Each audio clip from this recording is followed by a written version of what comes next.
And finally, was it worth it? I'm impatient and I'm a little bit dumb. Okay, you're at 1350 calories. You don't have any more calories. Go to bed. Good morning, everybody. How are we doing? How are you doing? I'm doing pretty good. This video took a little longer than I was expecting for it to make. And really that's only because I have been really just enjoying not being on a diet, not recording myself every day, taking a little break. Plus, I've tried to make this video 3 times in the last day and a half, but it gets derailed and off on different subjects. And so this time I have a little cheat sheet to keep myself organized. So, let us begin. Firstly, my name is Tyler, if you don't know. I recently got abs for the first time in my entire life. They are barely visible still because I have been eating a lot and not exercising, and it has been great. We'll get back to that in a little bit. A brief history of my gains career is such. I grew up a pretty fat kid. I was super chunky from the age of like 3rd grade age, whatever that is, 10 or something, all the way up until my senior year of high school. I was 210 pounds at my heaviest, 200 pounds at my fattest, but I was like 5'7", 5'8"-ish, and never had any discernible amount of muscle. Was super weak, not athletic, didn't do much, play a lot of video games, yeah. So freshman year, my brother, who you have seen in a couple videos possibly, told me basically that I was going to go to the gym with him for a week, and he took me to the gym every day at 5 a.m. for 5 days. Now, while that sucked, that was a rough way to start the gym life, it honestly planted a really good seed in my head. Firstly, I really look up to my brother, I always have, and he is an absolute monster in the gym, super jacked, super strong, works really freaking hard, and it seriously motivated me just from going with him and working out really intense while also making it fun. He's definitely someone that just enjoys being in the gym, and his friends enjoy really being in the gym, and they really set an example for me that being a gym rat isn't just being the super serious all the time freaking thing. Just go in there, have some fun, throw some weight around, get going. So that was my first gym experience. A year later, I asked my parents for a gym membership, and I got one for Christmas. So from sophomore year until senior year, I had a gym membership. Now, my first year and a half, somewhere around 2 years of lifting, was 60% arms, 30% the rest of upper body, and 10% legs. I probably held that ratio for about 2 years. Then I got a new gym buddy, shout out Nathan, who got me on a pretty classic bro split, chest, legs, back, shoulders, arms kind of thing in whatever daily rotation. And so I started focusing a lot more on my physique, hypertrophy training and all that stuff, and somewhere around the middle of my senior year, I decided to do my first real cut. I'd attempted little diety things before, but they never lasted more than a couple weeks, and this time I really decided that I was going to lose that main layer of chunk, which I did. I lost about 30-ish pounds in a few months, a couple of months actually, like 2 months. I was eating about 900 to 1100 calories somewhere. I wasn't weighing anything, but it was somewhat tracking calories. And I had a 7-hour school day up and down a campus with a basketball, PE, and lunch I spent playing badminton. And then 2 hours in the gym, and then 5 hours of work after that. So, and I work on a grill. If you know anything about grills, it's hot and you move around a lot. So, I lost about 30 pounds in a couple of months. Not the healthiest way, and honestly the only reason I was really able to do it is because that puberty testosterone just really keeps you going. After high school, I spent a few years basically just yo-yo dieting until I kind of just gave up on thinking I was ever going to get in really good shape. Started focusing more on strength, to where I ended that period about a year ago with a strength program where I finally got up to a 295 bench and a 365 squat, almost for a double. And then I had a knee issue that still persists to this day, and then I tore my pec which is why I never got to that 315, unfortunately. Fast forward a few months to about 5 months ago, and I decided enough is enough. I'm going to get abs. So here we are. Now, the getting abs cut journey is pretty much entirely documented except for the first little chunk. Feel free to watch any of the YouTube videos previously. I recommend starting at around episode 20 because before then the videos are super cringe and shit. And I'm going to leave them up forever because it's part of the journey, but I already hate watching them. But something that wasn't ever posted was before I started the YouTube channel, I had about a month of diet before then. I wasn't tracking calories. I pretty much just cut out like bullshit eating and started doing a little bit of cardio in the gym. That actually took me down about 10 pounds the first month, but most of it was water and the extra carb weight and like, you know, the extra fluff weight.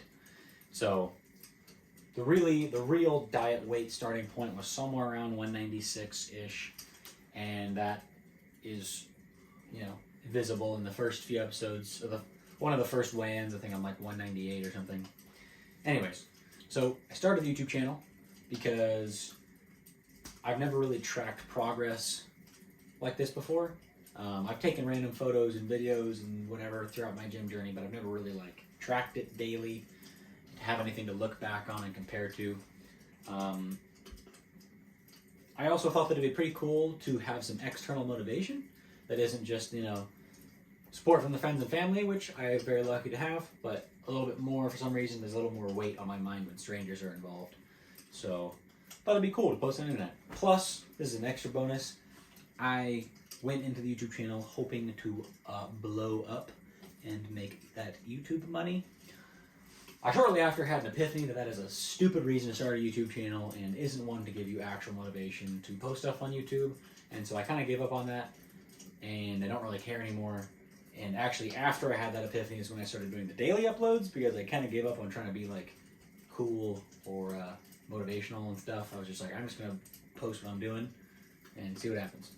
So, started a YouTube channel. Since that point, you all kind of know the business. I tracked 1,800 calories for a little bit, doing about an hour of cardio a day, and then I cut it down to 1,600 calories, still an hour of cardio a day. Then I cut it down to 1,350 for the last month, I think, or 5 weeks or something.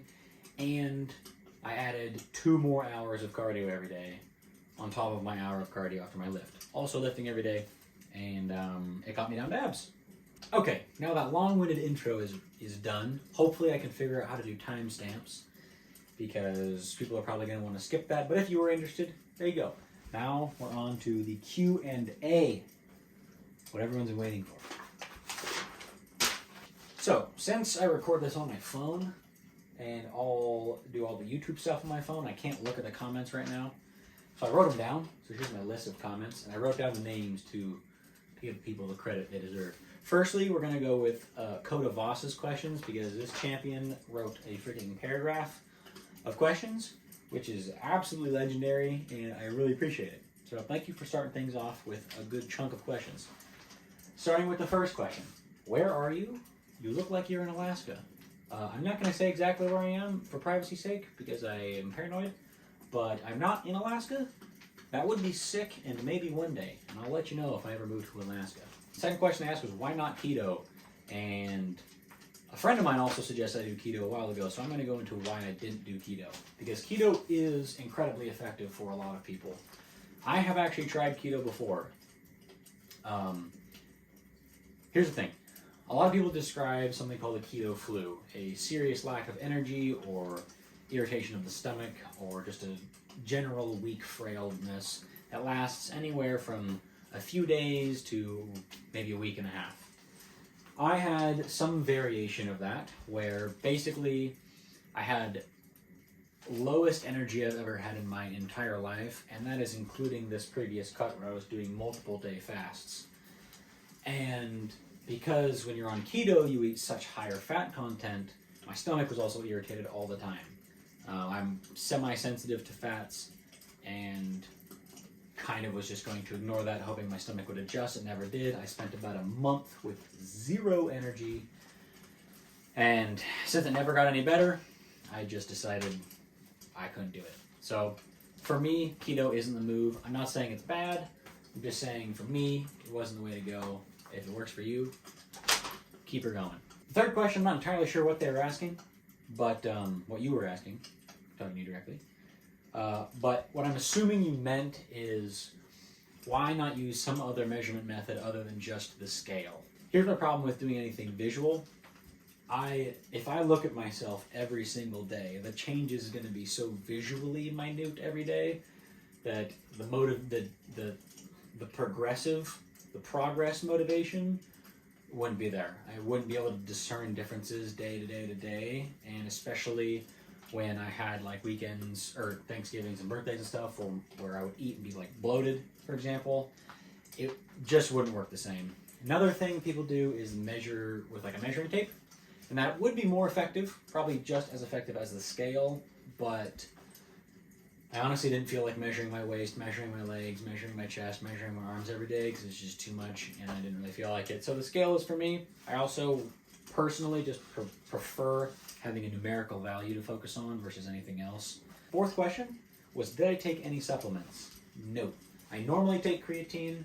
I've taken like BCAAs in the past and multivitamins and stuff, but no supplements this time. And the two main reasons that I didn't take creatine was, one, when I'm on creatine, my weight fluctuates too much. Creatine makes your body retain significantly more water, and you also just have to drink more water, and the amount of water you are retaining and drinking and losing and stuff, for me, I can fluctuate 5 pounds in a day, and not saying like in the morning to the night, like in the morning of 2 or 3 days in a row, I'll go up and down 5 pounds. I wanted something a little more linear to be able to have a less variable cut where more things I can control for. And yeah, so no supplements. Pretty soon though, I'm going to get back on some creatine and multivitamin of some kind because I'm definitely deficient in pretty much everything. Why sit-ups? Why was I doing sit-ups every day instead of some other ab routine? Well, the sit-ups thing was actually pretty much a challenge my friend imposed upon me. Shout out Stefan. It was definitely worth it. But I was doing more than just sit-ups. 3 days a week I had an actual ab routine where it was weighted sit-ups, weighted Russian twists, and then these things where you kind of lay down and pull your leg in one leg at a time and you keep the tension with the other leg. I don't know what that's called, but it feels great. And I was doing those specifically for the lower abdominals, which was also part of this question. Because you asked, like, why is my lower abdominals... If my lower abdominals are less developed, why not do more? What I've determined, I think, is that there's just not muscle down there. Because it just kind of is flat, and even when I flex, I can feel the other muscles up here, but not down here. I don't know what that's about, but I was doing more than just sit-ups. What is your next fitness goal? This got asked by a few people. Also, someone named user blah, blah, blah, blah, who asked, what is the next quest? I have 2 immediate next quests. Firstly, I'm going to continue the cut. I got abs. The series of the quest for abs is over. I've achieved this goal, but I want to get a little bit leaner. Maybe that's a toxic idea to have, but I'm so close to having all of the fat pretty much that I've had on my body removed, and however low that I go, whenever I balance back out to my leveling point, the lower I go, the lower that will be. I don't want to really ever have to cut this hard again. I don't particularly care that much about physiques, but I definitely don't want to have to worry about getting fat again. And if I have a couple of months where I'm not eating the best, I don't want to blow up and have this much work to do to get back down to like a normal, healthier weight. So I'm going to cut a little bit further and call it good when I'm pretty peeled. The next goal is a strength program. I'm incredibly weak right now and I'm tired of it. I actually significantly value being strong over looking strong. And while I shouldn't say that benching 235 and maybe I can squat 315 right now is weak, because a lot of people can't do that, but for me, it's not as strong as I'd like to be. I would like to be significantly stronger. So I'm going to go on a strength program after I finish this cut, hopefully by the end of this month. Poor Drug asked, what is your plan for keeping the weight off? Okay, so there's a little bit to this question. or a little bit to the answer to this question. So if those of you don't know, or if you really care, I did do this cut naturally. And something to note, if you do ever get this lean, which now I'm not as lean because I've been eating a lot, and I'm going to get significantly leaner, is if you get this lean naturally, especially if you're genetically not predisposed to being super lean, you can't sustain it. It's not possible. There's no way I'm going to stay shredded. There's no way I'm going to stay 165. There's just no way. I can't do it. I would need a lot of extra help to maintain that, and I honestly don't really care enough to look shredded year-round. It's not really that big of a deal to me. Secondly, there are bodily functions that cease to operate when you've been cutting for a long time really steeply as a natural, and I'm pretty tired of that function. I'm not going to go to detail, but I'm sure some of you know what I'm talking about. And yeah, so I don't plan on staying this lean because I like my body to work normally and look normal. So after I get shredded completely, when I get back on a strength program, I'm for sure going to gain some weight. The only thing that I'm trying to keep off is just becoming chunky again. I just don't want to be chubby. I don't care to be shredded. I just don't want to be 204 when I could be a healthy 180. So that's the only thing I'm trying to keep off, is I'm just trying to not get fat again, because I don't really need to be fat anymore. It's ridiculous. Anyways, don't plan on keeping the weight off, just most of it. Bon asked, where do you work? I got a job at a gym, pretty fitting. So, yeah, that's pretty much it. Now, those are all the normal questions. There's a couple of weirdo questions, which these questions are from people who I'm going to say, y'all need to chill, okay? Wrong YouTube channel. But I'm going to answer them anyways, because one of them's kind of funny, and the other one might actually be somewhat relevant. So, do you plan on starting an OnlyFans? From Anderson. No. Bon also asked, I didn't write the whole question down, but I kind of remember it. I heard that when a man loses 30 pounds of fat, they gain an inch on your pee-pee. Did you gain an inch on your pee-pee? Stop trying to figure out about my pee-pee, or fucking, it's weird. Get out of here. But to answer the question, because there are probably some guys that are curious about that, and I have some theories and some information. So here's the deal. For me, no. If there is validity to that theory, which I don't know if there is, I've never tested it. If it is valid, here's probably why it didn't apply to me. Firstly, I lost around 38 pounds total, 36 or something, 37, somewhere around there. I didn't lose 30 pounds of fat. I lost probably 22-ish, 25 pounds of fat maybe. I lost anywhere from 8 to 12 pounds of water, and unfortunately, probably a couple of pounds of muscle.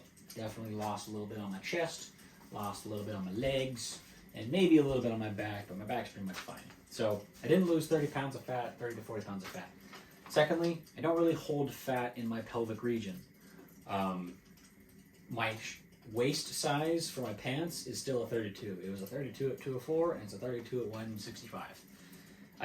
All of my fat is held like right on my belly, on my back, and my face, or at least the bulk of the fat. But I don't, for whatever reason, just don't carry fat much lower. Even my legs don't really get that fat. Now, fellas, if you're bigger than I was, if you're 300, 400, 500 plus pounds, and you're looking for a reason to motivate yourself to lose some weight, test that theory. I have no idea, honestly, and it would be pretty interesting to know, because that could be a fantastic selling point for a lot of fellows to lose some weight. And it is definitely better to lose the weight if you are super overweight. You definitely feel better. I wasn't even that overweight, and I already feel better being significantly lighter. Or not even significantly, but decently lighter. So if you want to lose the weight, do it. See if that theory works. I have no idea. Check it out. Also, this is a side thing. This isn't even on my list, but if you were thinking of losing weight and you're nervous or scared or don't know what you're doing or don't think you can do it, let me just tell you, you can do it. You can fucking do it. I 100% believe in anybody's ability to lose the extra weight if they need to. I never thought that I would get abs in my entire life. I never thought it was realistically possible, and I did it. It was hard, and it took a lot of finagling and figuring out and putting pieces together. But once you have it, you're good to go. So, okay, that's all for that motivational speech. Now, this wasn't a question that was asked by anybody, but I thought I'd bring it up because it is pretty important for the cut. So what were the 3 best and the 3 worst things that I did on the cut? I'm going to start with the worst because it's better to start with negative and then positive in my opinion. So firstly, the least worst thing that I did, but still was pretty bad, was not focusing on sleep. The first couple of months I was sleeping like shit and my energy was worse then than it was at the tail end. Maybe not the last couple of weeks, but yeah, I really started to realize going to bed, taking melatonin. I have horrible sleep issues, so I cannot fall asleep till 2, 3, 4 in the morning and still have to wake up at 6 or 7 for work or something. So focusing on that, taking melatonin, making sure I fall asleep, getting at least 7 hours of sleep every night seriously helped the energy. It helped the progress, probably helped regulate hormones and stuff that I didn't consciously know of. So sleep was a big one that I fucked up on for the first couple of months. Secondly was when I started not tracking calories. And as soon as I started tracking calories, I started seeing immediately more progress. Not tracking calories, trying to wing it, thinking that you know how many calories is in thing. I promise you, if you haven't strictly tracked calories, you have no idea. I'm just going to tell you that. Start tracking calories if you need to lose some weight. I promise it will be incredibly eye-opening. And I definitely fucked that up at the beginning. The worst thing that I did, for sure, hands down, was getting way too emotionally invested in the number on the scale. Now, I do still stand by, for me, using the scale as my point of progress, or my measurement of progress. But the problem with the scale is you're not going to make daily progress, and even if you are literally making daily progress, you're not making weight progress, because sometimes you're more hydrated even after losing some fat, or sometimes this, or sometimes that, whatever the XYZ variables may be, it's not going to be chipping away on the scale every single day. And I noticed that on days where I wouldn't go down, or sometimes I even go up a little bit, it would piss me off. I would throw a little hissy fit, which I'm sure you all saw, or some of you did. It's fucking stupid to be that emotionally invested in it personally. And then, and on the opposite note, making super good progress on a fasted day or something would make me ride the super high that is also probably not healthy. Somewhere in the middle is the best place to be, and when you're using the scale as progress, if you're pushing really hard like I'm doing, you're making progress anyways, and the scale doesn't really matter all that much. So, that's definitely the worst thing. I'm going to throw an honorable mention in here too, and that's the blunders. The every so often, pretty infrequent, which is why it wasn't in the actual list itself. It would usually start with my brother having a snack and me joining in as oh, I've been making good progress. I'm gonna have just a couple of chips just to treat myself. Bad idea, because then I would literally eat the whole bag every time. Same thing with chocolate almonds. Fucking love sweets, love chocolate almonds. And brother would get chocolate almonds, and I would just start having a few, and then I eat the little fucking box, and there goes 1,200 calories. So, while I wouldn't say that's in the worst things that I did, it's definitely worth mentioning. If you are going to be on a diet and you're going to be really strict about it, I'll get into a better way to go about cheating than just fucking kind of giving up at the end of the night. Now we're on the 3 best things. The least best, but still really good thing that I did, lifting heavy. So I really value strength, and I knew I was going to lose strength and lose muscle just because I knew I was going to cut really hard.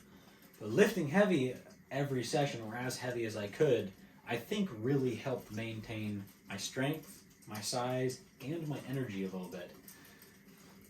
Even though I was eating a lot less, my body still understood, I think, that it needed to hold on to as much muscle as possible because there were still going to be physically difficult things I needed to do. And I don't really know the science behind it, but I'm sure there's something to say that I'm right. Keeping that strain, the heavy load, the heavy stress will at least motivate your body to keep more muscle when it's in a stricter deficit. Second best thing was splitting up cardio into multiple sessions. Now, I pretty much just did 3 full cardio sessions every day, but if you are intending on doing long amounts of cardio, above an hour, hour and a half, 2 hours, 3 hours, 3.5 hours in my case, 4 hours on one day, splitting it up is definitely the move. It'll be less mentally monotonous because you won't be doing one session for 3 hours. That It drives you nuts after a little bit. And I did that one time. It's horrible. Secondly, your energy will be better. You'll find that when you're in a decent caloric deficit, that even walking for an hour or two, you do start to peter out a little bit. And it's nice to be able to stop, give yourself 4 or 5 hours, 8 hours before and after work, before and after school, or whatever your timing may be, to split the cardio up so it's a little more manageable. The best thing that I did, which is pretty obvious, is tracking calories. Tracking calories super strictly, not wavering on them, inputting everything, accounting for the couple of times I'd have like a serving of Fritos, adding that in. That really helped. It showed me, A, how much calories is in stuff, like for reals, not just what you think because you guesstimated. No. Tracking your calories really shows you how many calories are in stuff. It also made me realize when I was out of calories for the day for real. Not like this rough estimate, but okay, you're at 1350 calories. You don't have any more calories, go to bed. And that really helped. It also helped in predicting progress. So if I knew I was in a 1,000 calorie deficit every 4 days, my scale should be around a pound less on average. So that was nice. And then you can predict for a couple weeks ahead. You can account for whatever. I have 2 honorable mentions. And they're pretty much polar opposites. The first thing is fasting. I do not personally recommend fasting for everybody. I don't think everybody should be doing 2 to 5 day fasts as a method to weight loss. I'm impatient and I'm a little bit dumb, and I just did it because I thought it would work, and it did work. Benefits of such, definitely was immediate progress. It did help my stomach a lot. It is nice to give your digestive system a break from working. And only doing 1 day really didn't dip my energy much. 2 days plus took a little hit in the energy, but 1 day was fine. So, I don't have a complaint there. The second honorable mention, this is coming back to that original point, is dedicated days off. And let me explain what I mean. Okay, I don't mean cheat days. I don't mean every Sunday, eat whatever the fuck you want.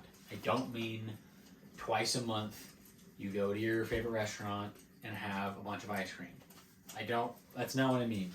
What I mean, honestly, pretty specifically, is holidays, birthdays, and events of some kind. For those holidays, birthdays, and events, I don't mean going in it with the mindset of this is a cheat day. I'm intentionally going to eat as much as possible. What I mean is you go to these things and you just let yourself enjoy the thing, which I think are 2 different mindsets. Letting yourself enjoy something is different than intentionally trying to squeeze every drop out of it that you can. And to show how much progress or how useful that type of mentality is, I was able to lose, as you know, 37-ish pounds in about 4 months. Well, let's see. September, October, November, December, January. So 4 months really strict, 5 months total, with 3 Thanksgiving dinners, 2 Christmas dinners, 2 birthdays or maybe 3 birthdays, and 2 events, 2 times going to different places for music and food and stuff. So highly recommend pre-planning ahead when you're going to have relaxing days, not giving yourself a cheat day every weekend. And finally, was it worth it? Was the really strict calorie deficit worth it? Was the fasting worth it? Was all the cardio worth it? Was honestly the pretty serious discomfort at times worth it? Absolutely. It was 100% worth it, and I am going to continue doing it for the rest of this month. And if I ever get kind of fat again, I'm going to do it again because it worked. It worked way better than anything else I've done before. It took less time than it probably should have, and I learned a lot from it. I really have a better gauge of calories. I have a better gauge of quality foods. After eating whatever I want for the last few days, I am no longer wanting stuff because it is wrecking me. The number of times I'm in the bathroom has been absolutely ridiculous. And yeah, now, I don't regret eating like a fat kid the last few days because it's only a few days off of another month of doing a shit ton of cardio with not very much calories. And I also don't recommend rewarding yourself for completing a diet with a bunch of food. The only reason I'm doing it is because I already pre-decided that I was going to continue the cut afterwards. And then when I'm done with the cut, I'm going to get on a strength program where I also have to eat really good and really clean. So, yes, it was worth it. And I'm glad that I shared it. Okay, we're going to talk about like what's next for the channel. What do I want from the channel? What's next for me? All that stuff. So here we go. Firstly, is YouTube channel over? Is this my last video? Which was a question someone asked earlier. Am I done? Well, I don't know. Here's what I would like out of the YouTube channel. When I first started it, I was hoping to become a YouTuber as kind of a side gig, make some money, and that was the wrong way to go about it. So I don't really want to do a YouTube channel as a source of income. I would like it to be a hobby. Now, as it being a hobby, I do still need to make money. So I have a job right now. I'm getting a second job. It will remove time for me to do YouTube, especially daily. So, for example, I think I'm going to continue the journey of the cut on YouTube. Probably going to be weekly uploads, maybe twice a week if I can. But for how much time that I have, probably only going to do one a week. And secondly, I'm going to be doing exactly the same thing that I did to get to abs. I don't need to reduce my calories anymore. I don't need to increase my cardio anymore. Trust me, I'm low enough on everything. I'm going to get pretty shredded, probably in hopefully 3, maybe maxing out at 5 weeks. I probably only have 5 pounds of fat to lose. So, should be good. Now, for the strength program, I would really like to do the same thing that I did with this cut with the strength program. Video is a little different because it wouldn't be related to my physique, so it wouldn't be like daily weigh-ins and physique checks and stuff. But I would like to do a daily video, except for my day off, because I do a 3-day on, 1 day off, 3-day on, powerlifting split kind of thing. But I would like to do daily. I'd like to show you the process of how I personally go about getting stronger, becoming an absolute unit, the Bombad General, whatever.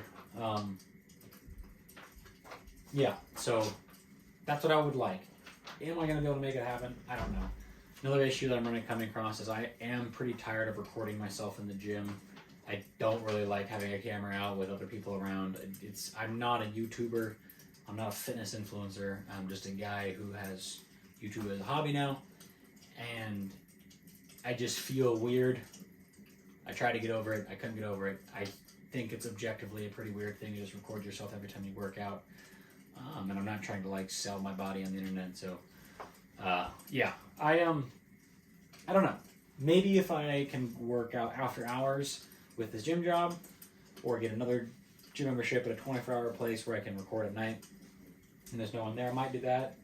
Maybe somehow magically this YouTube channel blows up and over the course of a month I make 40 grand that I can put into helping remodel my brother's garage and turning it into a home gym. If that happened, hell yeah, I would definitely keep doing daily videos in that case. Is that going to happen? No, but it would be pretty cool. So, I don't know.